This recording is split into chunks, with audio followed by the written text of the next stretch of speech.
All right, everyone. Today we are going to be talking about the spoken word. We are going to be talking about the written word. We are going to be talking about guns and God and pornography. We're going to be talking about the Bill of Rights and individual liberties. Versteeg and Zackin, Constitution's Unentrenched, a very fun name for an article. What are Versteeg and Zackin talking about? Versteeg and Zackin talk about how constitutions are often flexible and not deeply entrenched. They say that the modern conception in America of constitutions being these immobile, entrenched things is not true for many developed democracies around the world. And this raises a critical question that we're going to discuss during the discussion question period, and that's, is liberty better protected by a rigid document or by a living text that adapts to changing conditions? We already talked about that. They also bring up this notion of political discretion. Can someone explain to me what Versteeg and Zackin are talking about when they bring up discretion in relation to constitutions? It is used to constrain political discretion. Political discretion is the ability of the courts or some other institution to interpret the law, right? So, constitutions that evolve and are long usually leave very little room for a court or another body to interpret the law. The United States Constitution, however, because it is broad and short, allows for a lot of political discretion. It's kind of bad at being a constitution, then, if we use these other democratic constitutions as a point of comparison. So this all leads to this view that the US Constitution is unusual, right? I talked a little bit way back when, I don't know how many weeks ago, about how the US is treated in the Americanist literature as an exceptional state, as in there's something weird about us that makes us different from other countries. And this is a good argument in favor of that. The US is unusual, the Constitution, because it's sparse and it's also durable. They note that all of these democratic constitutions that are in these other countries only last about 20 years and then are usually updated. And they talk about this problem called the dead hand problem that helps deal with. Yes, way back in the day, the dead hand problem. They're bound by rules and structures that were made by dead people long ago. And so the US Constitution has a massive dead hand problem because our Constitution only has 27 amendments. The last one was made in 1992. All those people who even made that most recent amendment are old as shit now. So it has this massive dead hand problem. I want you guys to think about Versteeg and Zackin while we're going through this lecture today. Which brings us to the Constitution corner. But surprise, guys, it's the whole dang lecture, and you can't do anything about it because I'm a thug. So we're going to talk about the Bill of Rights and individual liberties. But what are civil liberties?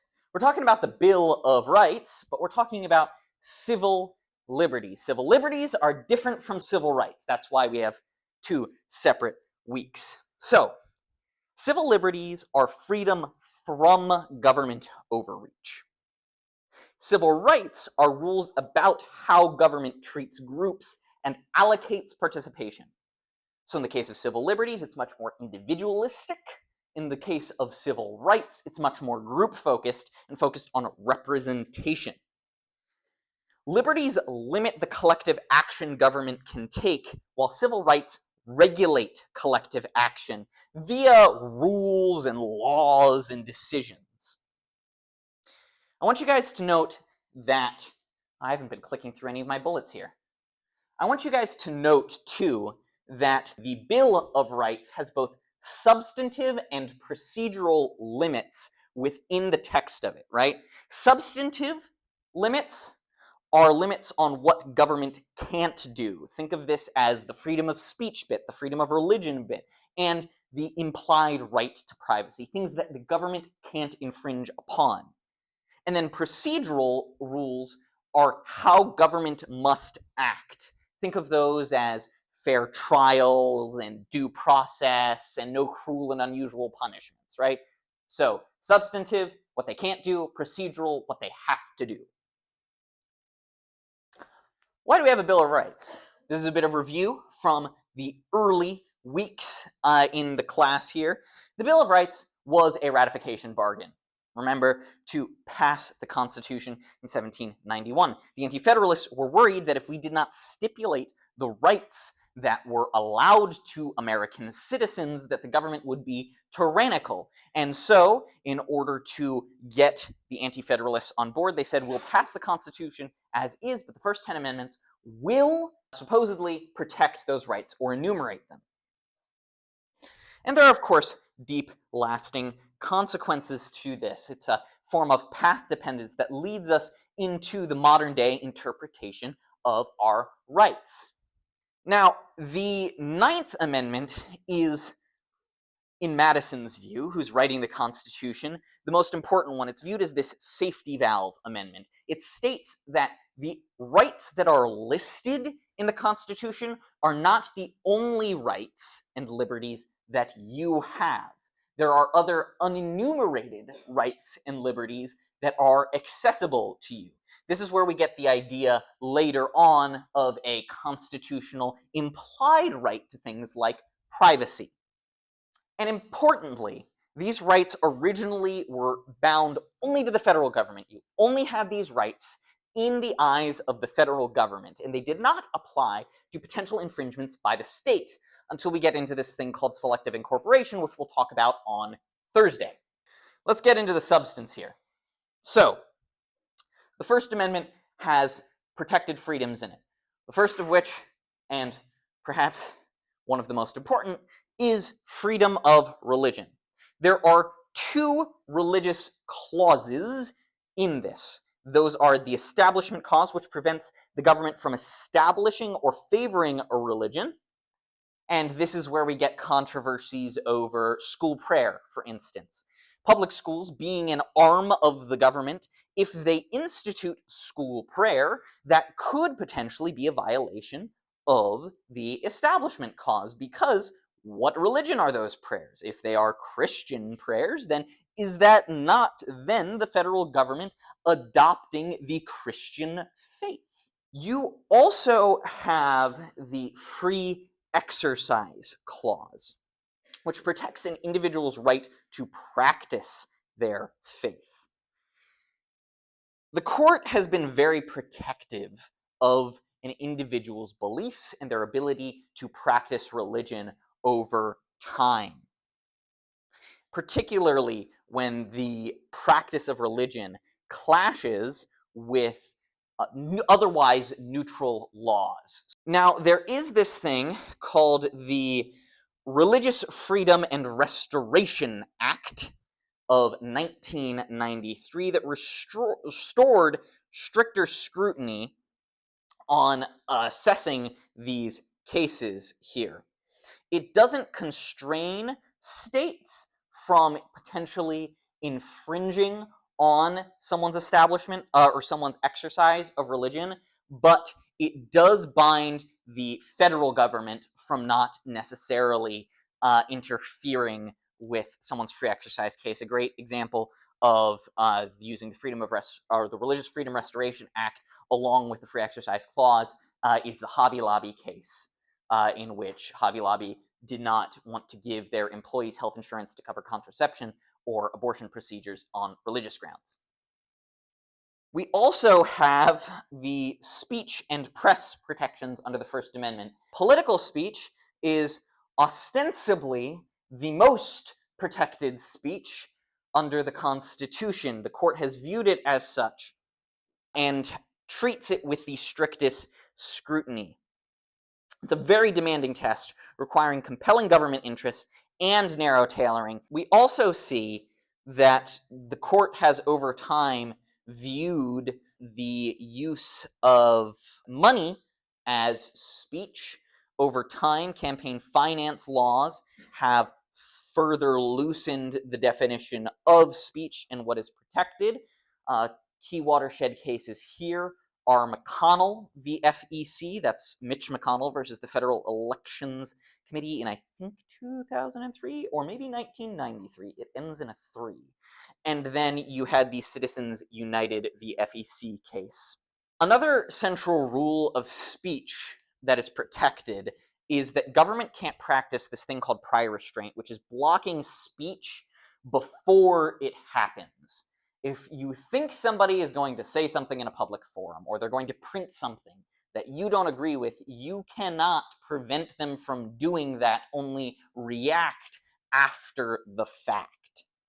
We also have symbolic speech and assembly. So symbolic speech is actions like flag burning, that was the Texas v. Johnson case that we talked about, or even wearing armbands, wearing clothing that identifies you with some movement. In the case of this case here, Tinker v. Des Moines, in which 2 high school students during the Vietnam War wore these black armbands to school, promoting peace and opposition to the Vietnam War. There's also this idea of speech plus. So you have symbolic speech, which is more expression, and speech plus, which is speech plus action. Marches, picketing, protest, that is speech plus. Sit-ins. Government can regulate speech plus, but it has to be content neutral, so they can't be politically motivated in regulating speech plus. Basically, the idea is if there is a protest in a city, they cannot limit it because of what the protest says, but they could limit that speech if the protest is overly disruptive for traffic or something like that, in a way that, any protest would be, whether it was on the left or on the right. Beyond speech, you also have in the First Amendment protecting the right to assemble and petition the government, which I think are fairly self-explanatory. Assemble is meet politically, petition the government is basically write your senators. And these are both viewed as essential tools for democratic participation in our society. So not all speech is protected. Libel and slander standards differ. There are differences between libel and slander. I'm not going to go into them. It's not super important, and it won't be on the test. Basically, it's just malicious speech. If speech is viewed as inherently malicious or damaging, it could be unprotected speech. One of those such precedents for what is malicious speech is something showing actual malice, right? Like the only purpose of this speech is to hurt someone or something. Another thing is obscenity. That is not protected, so you can't run around shouting racial slurs for no reason, because that can be viewed as obscene, particularly when children are involved. And there are very narrow definitions for these. To note, obscenity is excluded through this thing called the Miller test, which is established in 1973, that defines material that is malicious or obscene as prurient interest, patently offensive, and lacking serious value.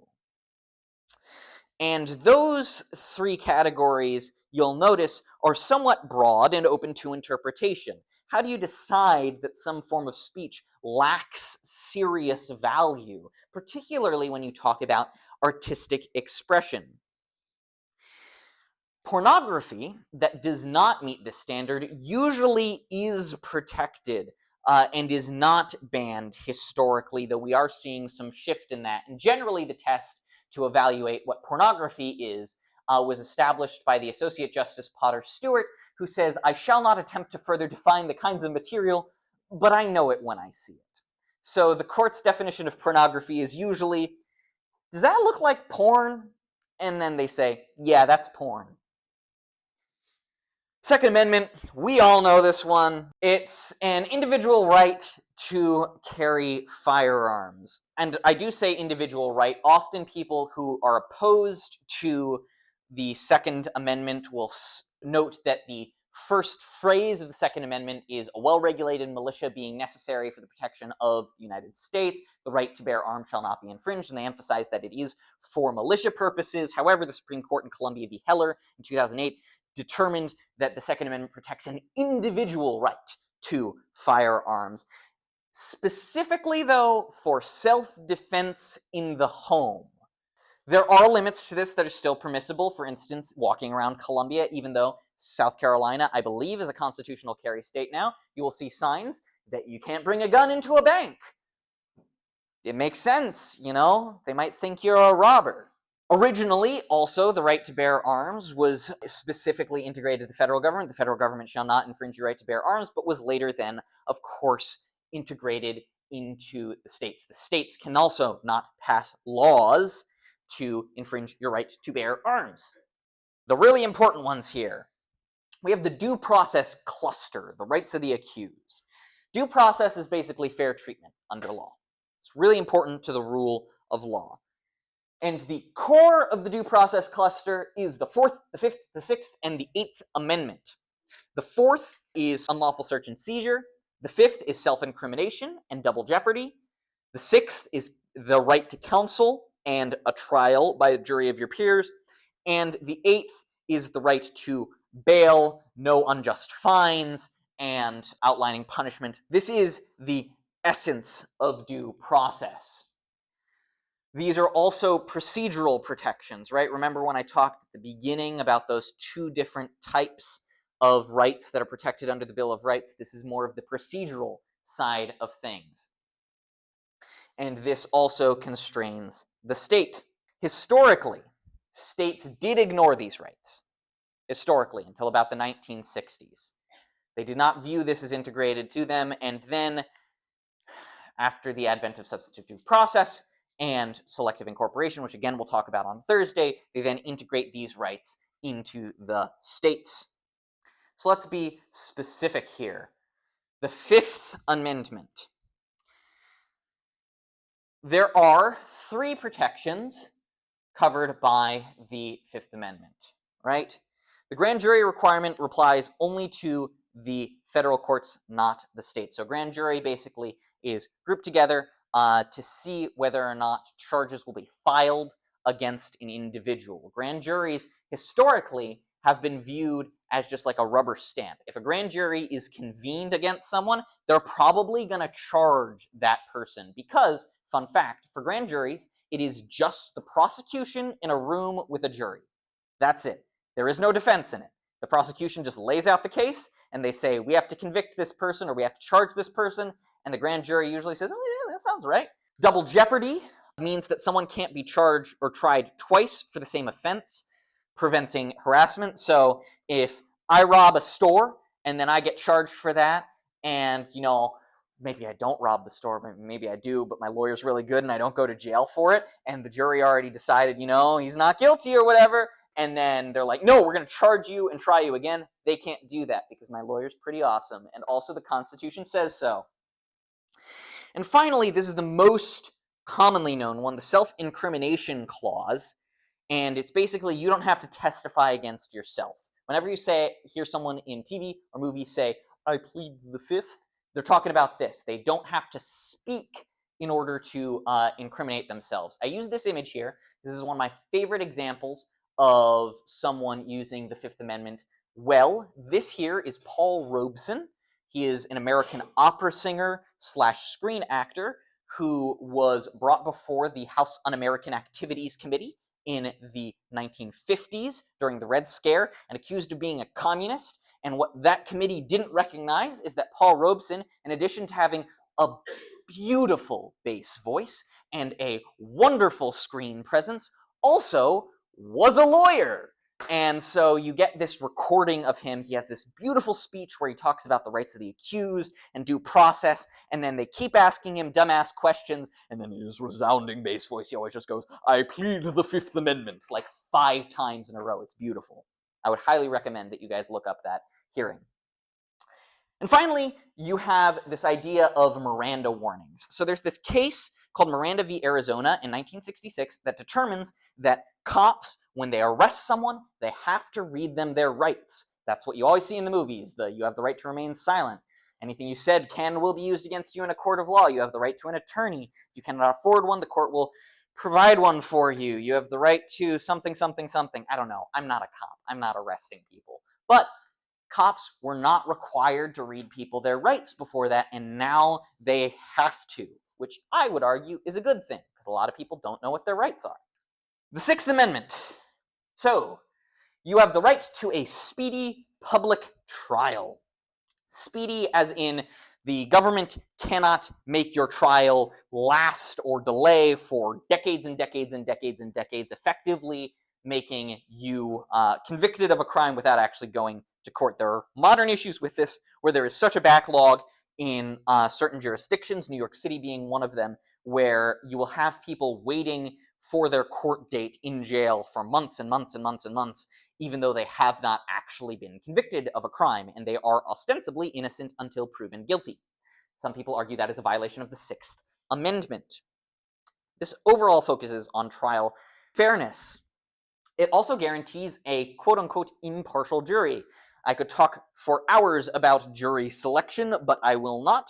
Essentially, it allows your counsel and the opposing counsel to debate over who's going to be on the jury, and between those, ideally, we will get an impartial jury of your peers to decide. It also gives you the right to confront your accuser, which means that you can see who's accusing you of a crime in court. And most importantly, it guarantees you the right to counsel. In Gideon v. Wainwright in 1963, the court required states to provide attorneys to defendants who can't afford them, recognizing that without legal help, trials would not be fair. So that's where your right to a public defender comes in. You also have the Eighth Amendment. There are 3 prohibitions in the Eighth Amendment. First is no excessive bail. If someone stole a Snickers bar, you couldn't give them a bail of $2 million. No excessive fines. We recently saw this with the Trump case where where he was to be forced to pay millions and millions of dollars in damages. An appeal court ruled that that amount of money that he was charged was viewed as an excessive fine, and I believe they based that under the Eighth Amendment.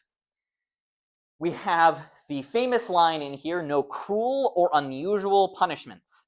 And there are a lot of debates about what that means. I have some images up here relating to what is commonly referred to as the torture report.